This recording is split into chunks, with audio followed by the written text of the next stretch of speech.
start that. And so for those of you that don't know, about 2 weeks ago, we had this training and we did record the session, but it was a little bit more extensive.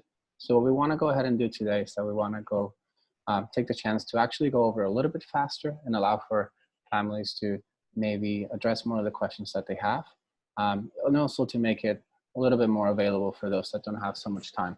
So please bear with me as I go through this a little bit faster than last time. So we're going to talk about potty training, and some of the things that we have to keep in mind is that, you know, we're going to talk about what do we need in order to begin, what the treatment is going to look like, and then what are some general guidelines that we need to take into account when doing this treatment. This is something that's very, very basic, okay? And like I said, if you have any questions as we go on, you can ask us at the end of the presentation through the chat.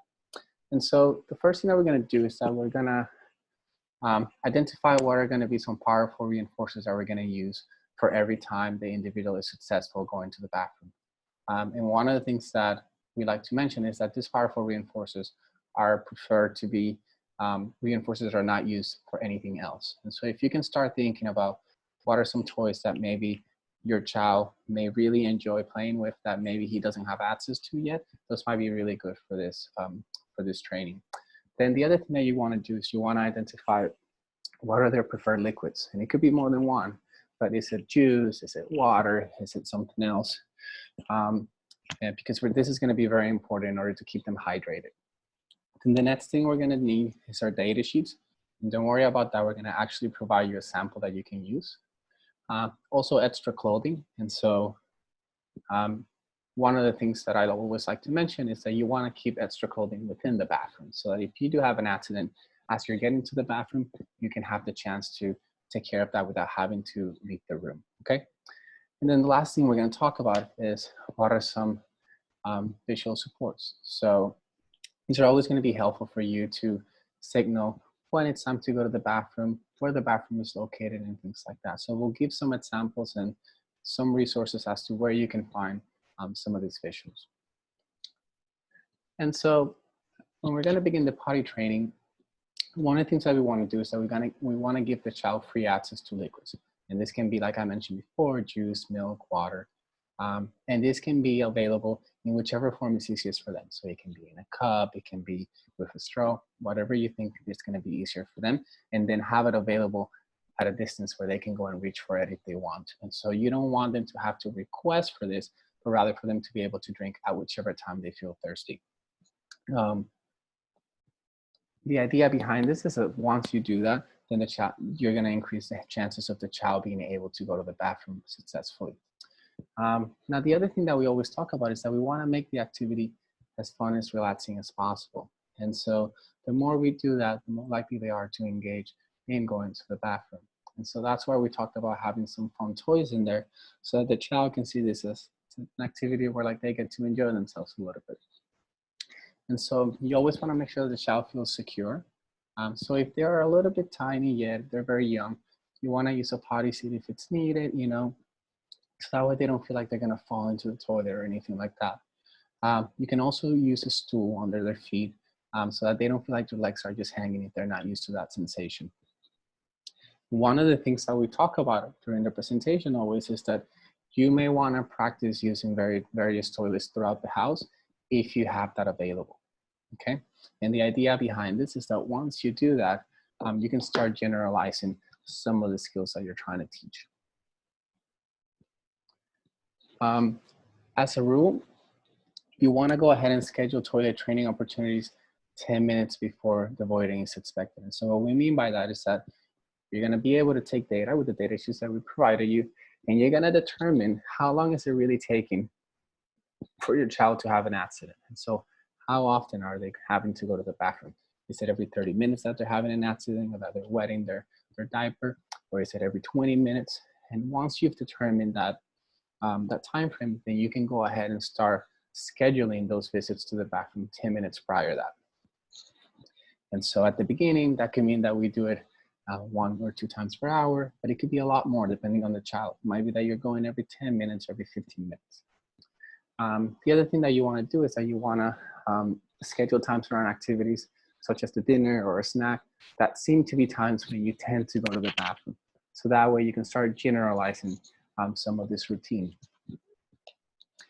And then the last thing you want to keep in mind is that you want to collect the data and reassess after 3 or 5 days. And so the idea behind this, we're going to be able to adjust the time intervals between those trips to the bathroom. And so we want to make sure that once the child starts being more successful, we start maybe increasing the times between going to the bathroom so that we're not making trips to the bathroom for nothing, okay? We want to make it that every time we go, hopefully we have a successful attempt. So how does the treatment going to look like? What we're going to do is that we're going to say, we're going to present the instruction, which is going to go something like, it's time to go potty. And at this time, you want to encourage the child to either say time to go potty if they're able to do that, or they can actually sign or provide PECs for the potty. And so the PECs is just a visual, a picture exchange communication system. So it's just a picture of the bathroom.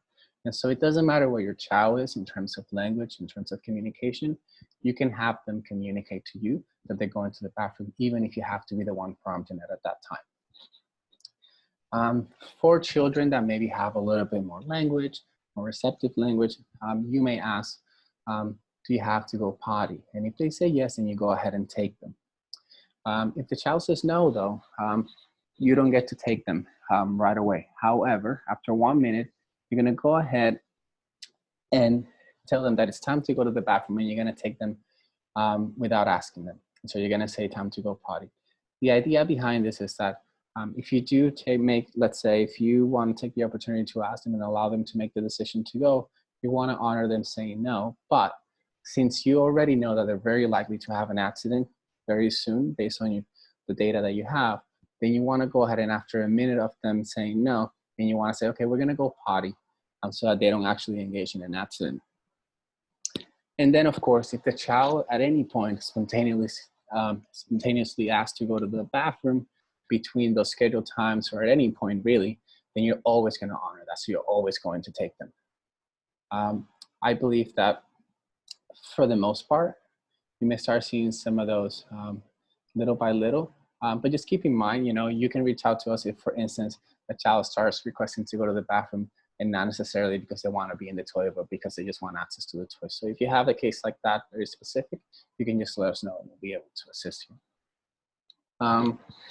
Every time that the child goes to the toilet, meaning every time that they sit down and they engage in urinating or any bowel movement, that's going to be considered a success. And we're going to have to reinforce every single instance of those. And we can do that by many different ways. We can do it with food treats, so it could be anything like M&Ms or cereal, or we can use any of the special toys that we were talking about. So it can be cars, dolls, action figures, it can be bubbles. For some kids, it might be music, it might be certain books. And so you'll have to decide what works best for your child. Now, make a rule with everyone that has contact with your child so that these spatial reinforcers, like I said before, are only used for toilet training. And so I think that this is going to be very important because if you have maybe family members, if you have siblings or anybody else that's sort of assisting you in the house, you want them to be aware of how important it is to have those toys just be available during this time so that they don't lose their value.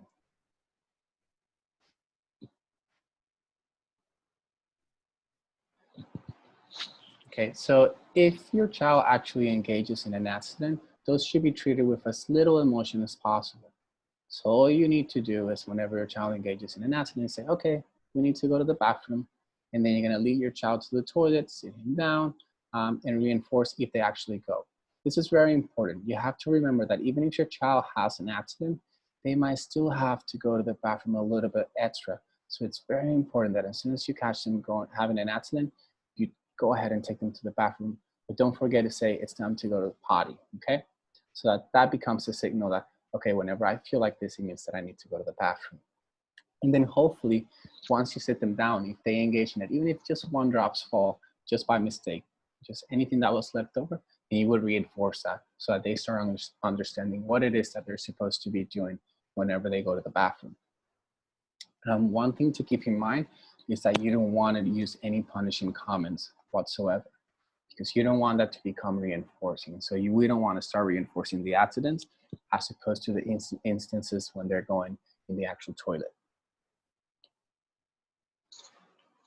And so let's talk about what it's going to look like when you're running through. So the first day, you're going to check your bathroom to make sure that you have all the clothing that you're going to need for any changing that needs to be taking place. You're going to check if your timer is working properly, and this is going to be very important. You can use whatever timer you want. You can use an application on your phone. You can use your actual phone. You can use one of the timers that you can carry with you, whatever you think it's easier and whatever you think it's going to work best for your child. And then make sure that you have your potty training data sheet ready as well. And then once you're in the bathroom, you're going to remove your child's diaper and you're going to put on the underwear. And so let's say they wake up in the morning, you bring them to the bathroom, you remove the diaper, and then you change them into the underwear. If, for instance, your child has not urinated yet and the diaper is dry, then you're going to immediately begin the potty training at that point. If not, if instead they've already had an accident, you're going to clean them up and then you're going to start your timer so that you can bring them back again whenever it's likely that they're going to have another accident. So let's say that then we come back from the bathroom, we start our timers, and then we put 10 minutes on the timer. Once that timer goes off, we're going to go back to what we talked about earlier, which is giving the instruction of saying time to go potty. And at this time, again, we're either going to encourage the child to say it, sign it, or provide any sort of visual so that he actually has to be the one starting to be independent in this request. If the child is verbal, then you can ask, do you need to go potty? And just remember that if they say yes, you take them. If they say no, you can wait for a minute and then you're going to go ahead and take them anyways. You're going to walk the child over to the front door of the bathroom and you're going to have them match the visual to the board. And this is going to be useful in identifying what the bathroom is. And so for many of your kids, they might still don't even know what a bathroom is. So having that visual to accompany the SD with is going to be very, very useful.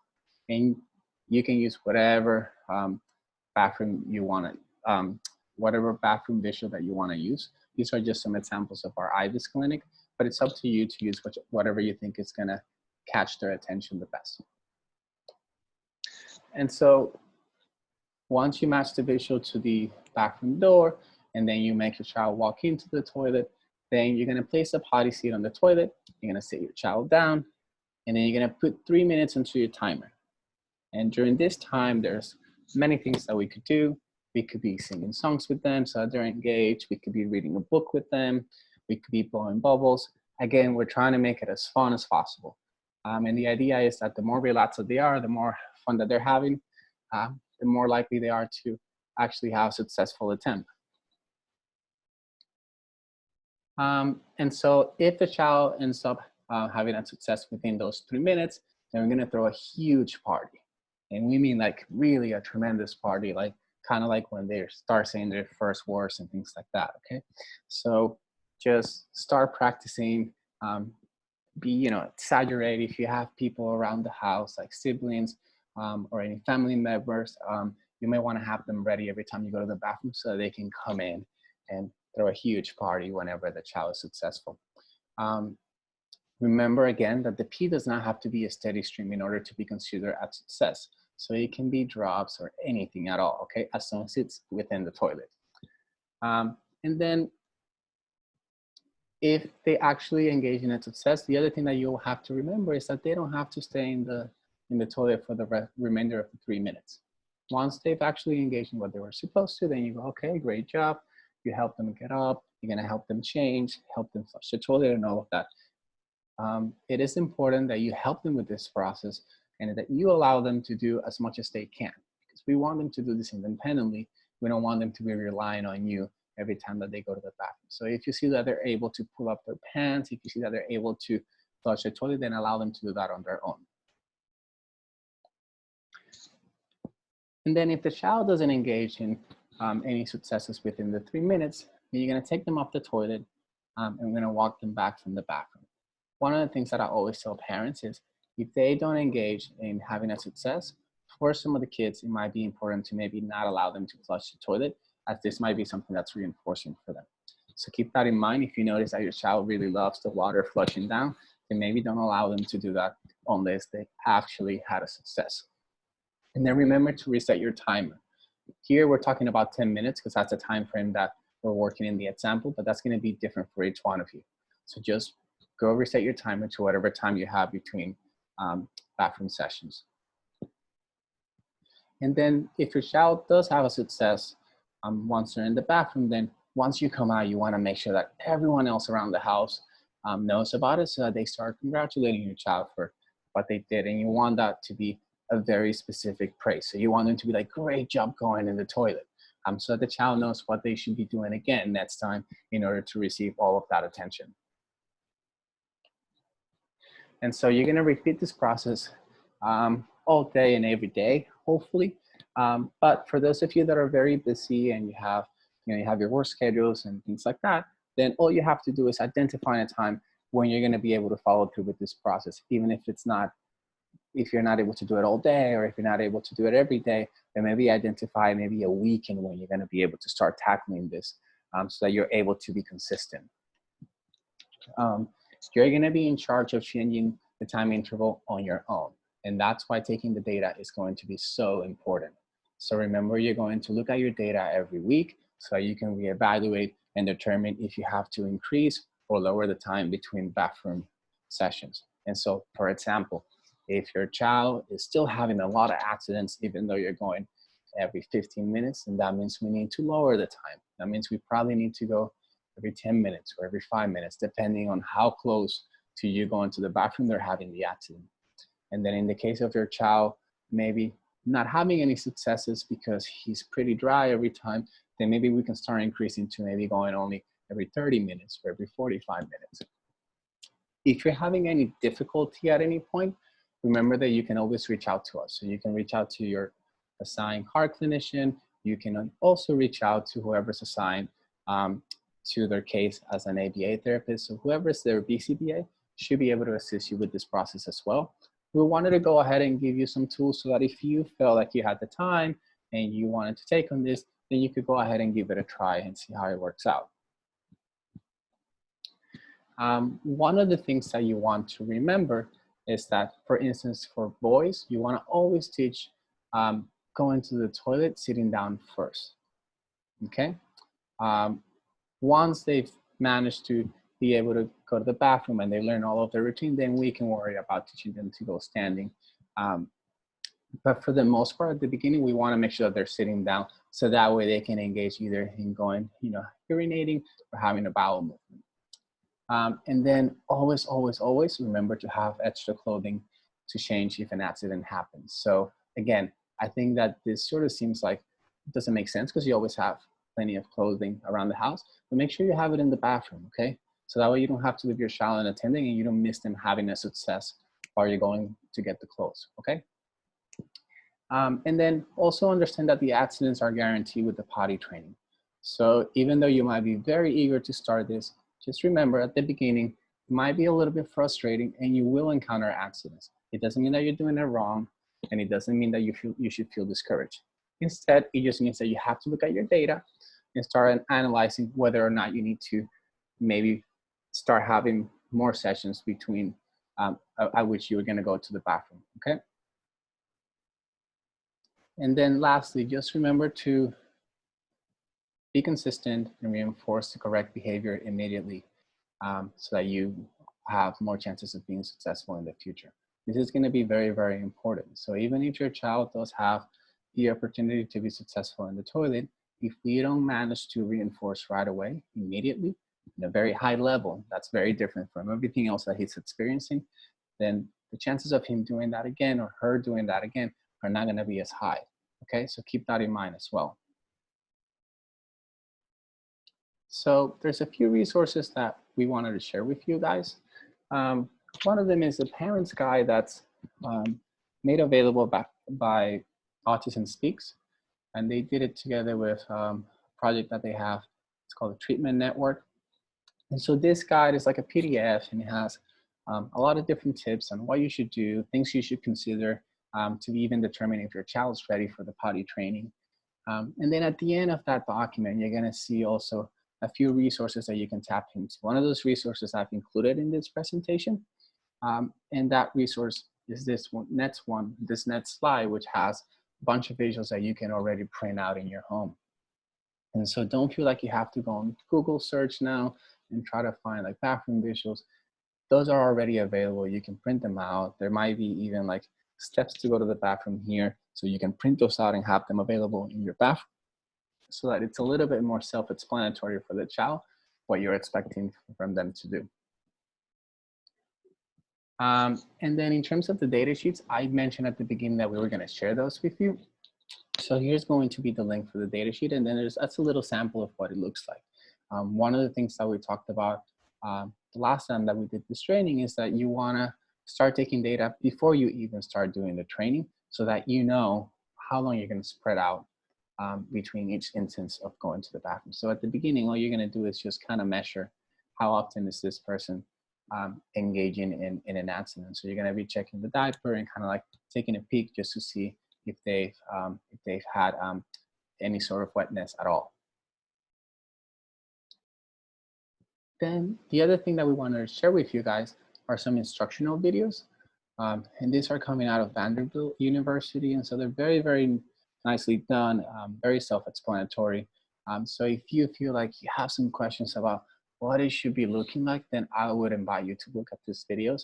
And they should give you a better sense of what it's supposed to look like once you start the training. In terms of research, if you wanted to be read up a little bit more about where all of this intervention is coming from, I did bring out one of the articles that talks about the method being used.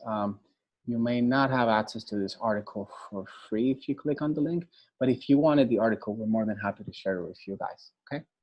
And so just in general, all of the links that we have in here, we're going to be sharing at the end of the presentation. So we're going to make this into a PDF document and also a resource sheet, and you'll be able to access all of these.